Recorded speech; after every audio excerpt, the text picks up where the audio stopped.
Hello, and welcome to the Community IT Innovators Technology Topics Podcast, where we discuss nonprofit technology, cybersecurity, tech project implementation, strategic planning, and nonprofit IT careers. Find us at communityit.com. Hello, and welcome to the Community IT Innovators Technology Topics Podcast. I'm your host, Carolyn Woodard, and today we're going to learn about a week in the life of the help desk at Community IT. This was a presentation recently given to our staff, and I hope you'll enjoy this presentation and get to know a little bit more about the people that are so helpful and are the first point of contact for most of our clients. And they work very hard to resolve the issues quickly and with a lot of friendliness, and to use their knowledge and expertise to help our clients get moving again quickly. So you're going to hear from Nisha Tanasid, who is the help desk manager. One of the good things about Community IT is that the help desk is where many of our technicians have started out. So we do a lot of promotion from within, and you'll hear many of the help desk members talk about the studying hour that they do to improve their skills to help our clients. As people become more and more proficient, they are often promoted into, they'll be taking the escalations instead of referring those escalations to the engineers. You'll also hear them talk about the ITBM. This is the IT Business Manager. It's a special position within Community IT. It's kind of like an account manager, but so much more. Our ITBMs have the technical experience and background and certifications, but they also have business experience and background. And so they are our main point of contact for our clients, point of contact. And they are able to take a holistic look at the systems and processes. They get to know their clients very well. They can make suggestions. They work in partnership with the clients. For example, if the help desk is finding that they're running into the same problem over and over, the ITBM may be able to make a suggestion, for example, purchasing new laptops if certain laptops are making a lot of calls to the help desk. So those are ways that the ITBM is partnering with our clients to save them money, help them budget for upgrades. And it's our role to really understand what's available and serve as a reference and a trusted partner to make recommendations for our clients. That POC is the point of contact. Usually it's an executive at the client that is responsible for all of the IT that they have outsourced. They're responsible for policies, procedures, training the staff, and we partner with them to do those things. So I hope you'll enjoy this presentation, get to know a little bit more about our help desk and all of the many wonderful things that they do. I'm so proudly present our team here. Start from myself, Nisha Tanasid. I'm based in DC.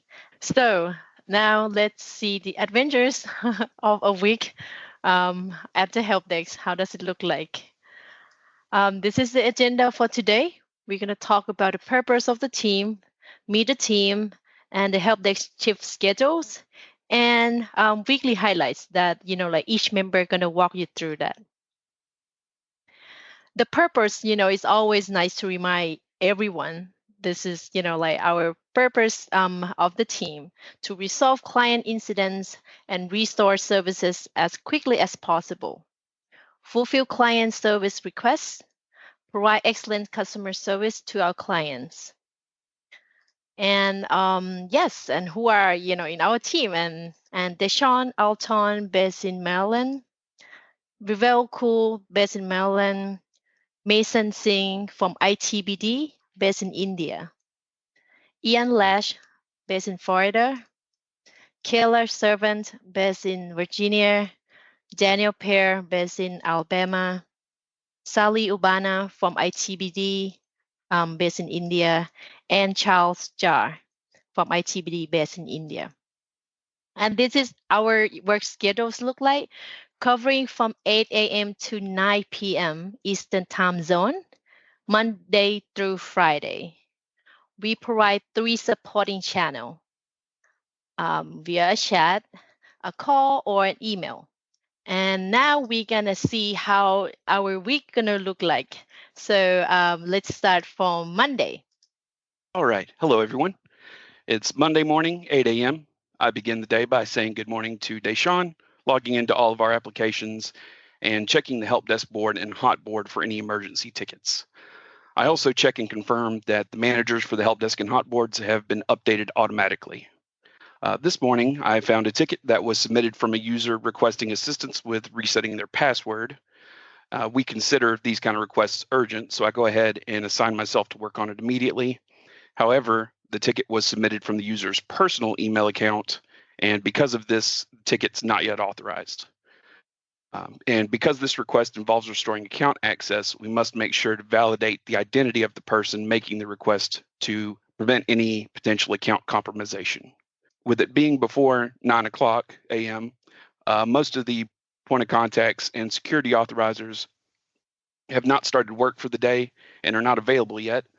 So I check with this user and confirm that they still have access to their work email on their phone and are able to authenticate the request that way. Once I have taken care of all the emergency tickets, I then assign or send a scheduling link for any remaining tickets. And it is now 9 o'clock a.m., so I send a quick good morning to the rest of our team that's starting their day while I switch to ready to cover the phones until noon. Right. Good afternoon, everyone. So start my day by reviewing the tickets and also checking my emails. This involves checking for any updates, responding to any customer inquiries, and ensuring that all necessary actions are taken on each ticket. From 12 p.m. to 3:30 p.m., I provide dedicated phone support to all our customers. Simultaneously, I provide ongoing chat support to our customers through 8 p.m., that is till the end of my shift. This involves actively monitoring and responding to incoming chat requests, addressing user concerns, and providing timely assistance.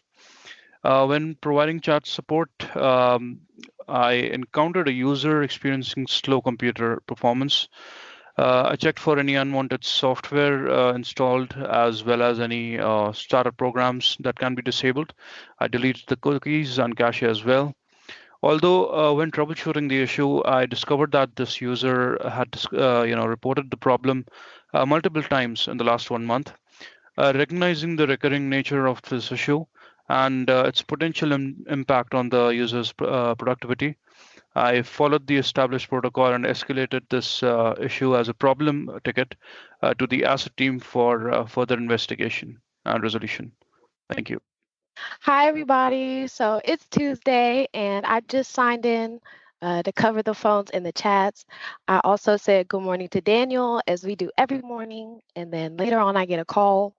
And for this scenario, the internet connection is down, the network adapter has been disabled, and I start off by gathering information from the client. I get their name and the organization they're calling from, and I ask, how can I help you? How can I help you?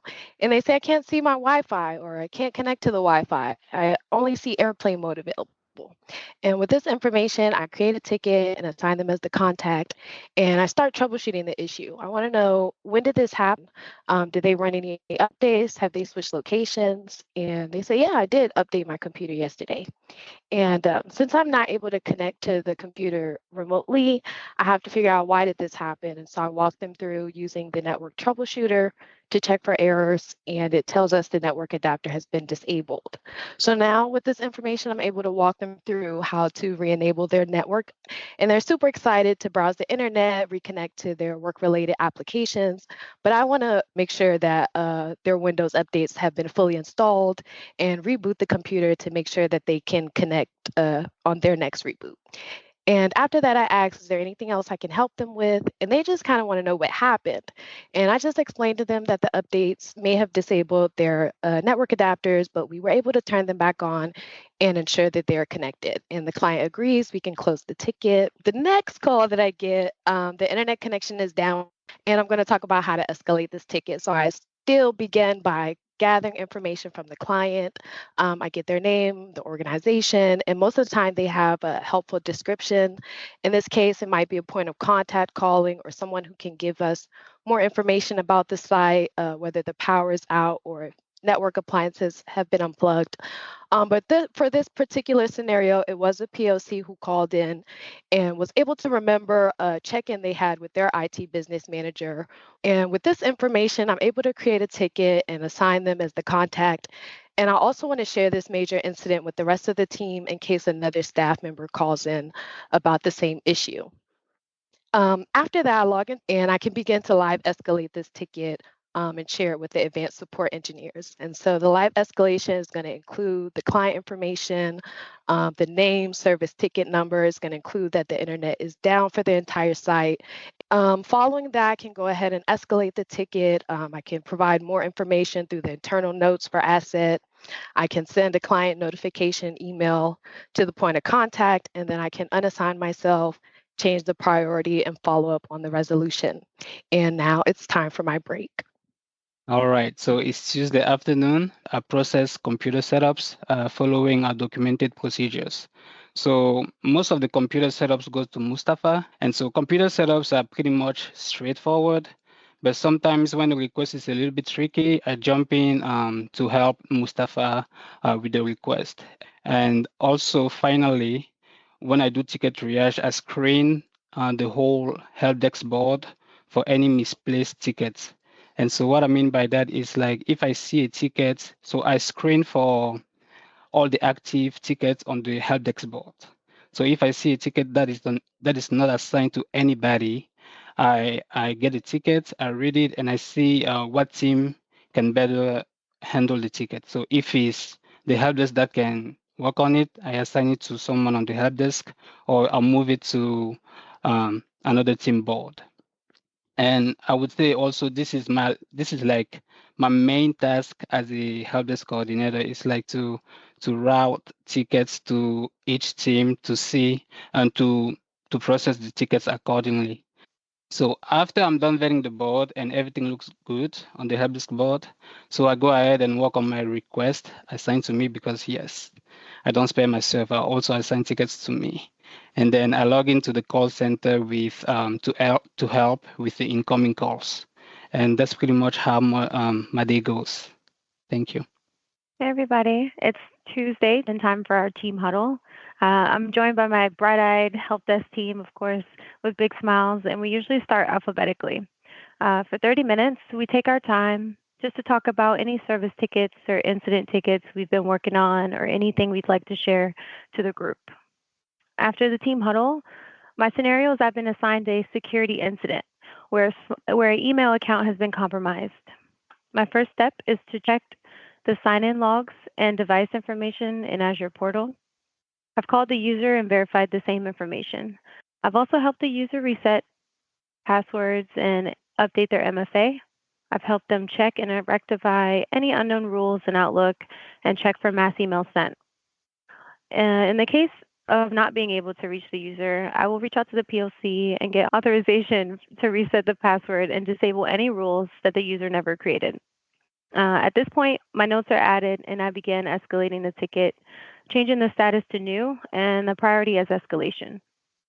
After the ticket has been handed off, at this time it's now 3 p.m. and it's time for my studying. For 1 hour, I'll be studying my network troubleshooting using learning tools and videos from Professor Messer to broaden my knowledge. Thank you. Hello, everyone. It's Wednesday today. So I started my day at 9 a.m. with a monthly check-in with Nisha.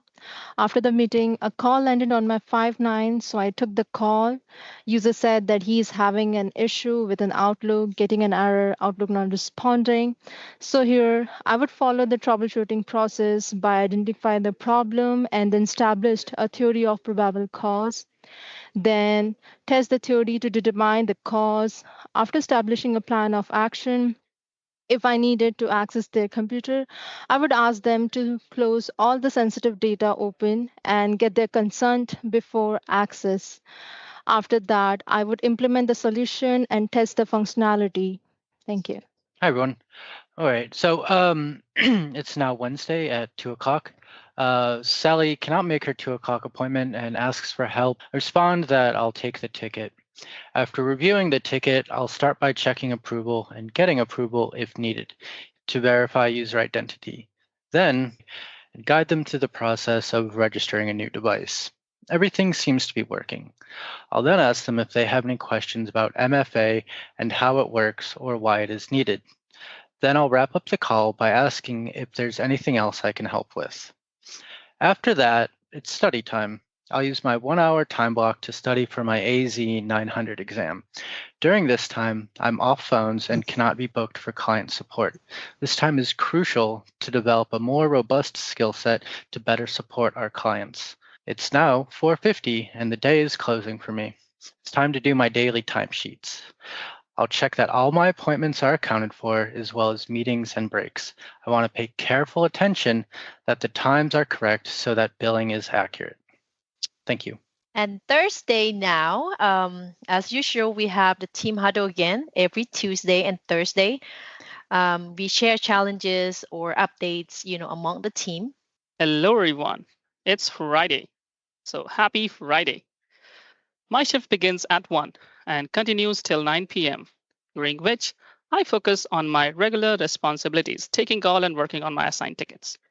We have a help desk meeting every last Friday of the month. We invite the engineer to guide and educate us on a specific topic. Besides this, every second month, we have our help desk virtual lunch, where we talk about everything but the work. It gives us an opportunity to know each other better. After 5, I take over the ticket triage duties from Revel. Once this handover is complete, I prioritize tickets by reviewing the help desk service board and assign them to Mason as we share the after-hour shift. During this process, both Mason and I ensure we are available for calls on 5/9. While reviewing the board, if I identify that a server has been offline for past 30 minutes, if it requires immediate attention, I attempt to contact the point of contact. If the call goes unanswered, I notify Nicha. Additionally, I send an official email to the POC copying Nicha and ITBM to ensure the proper escalation and documentation. In case they answer the call, I provide all the available information so that they could proceed with the resolution. At 9 p.m., while wrapping up, I check the on-call engineer. Then, after 9, I call our help desk number to check the functionality of the voicemail. I ensure that after hours handoff email includes all the relevant information, including details of all tickets that I've worked on and handoff tickets if applicable. After completing of everything with a greeting, happy weekend, I sign off for the day. Thank you, everyone. Thank you. So that's the weekly highlights of the help desk. Thank you, Nicha, and thank you everyone on the help desk team for that really wonderful presentation. I really enjoyed hearing from each one of you and just learning a little bit more about what a week is like in the life of the help desk. And you all do such an amazing job with such great positive energy, and we always get such great feedback from our clients about the service they receive from the help desk. And it's so critical to all of the work that we do. And so I just want to thank each one of you for all your hard work and your diligence. Thank you. Thank you. Community IT does these free webinars and podcasts for our community, and we love sharing our knowledge and experience. If you have more questions or are having trouble with your IT at your nonprofit, please get in touch with us on our website, www.communityit.com, so we can start a conversation or schedule an assessment. Downloading any of our free resources there will get you signed up for our webinar reminders, and you can attend our next webinar in real time and ask our experts your own questions. If you love podcasts, please subscribe and leave us a rating to help others find this leadership resource for nonprofits.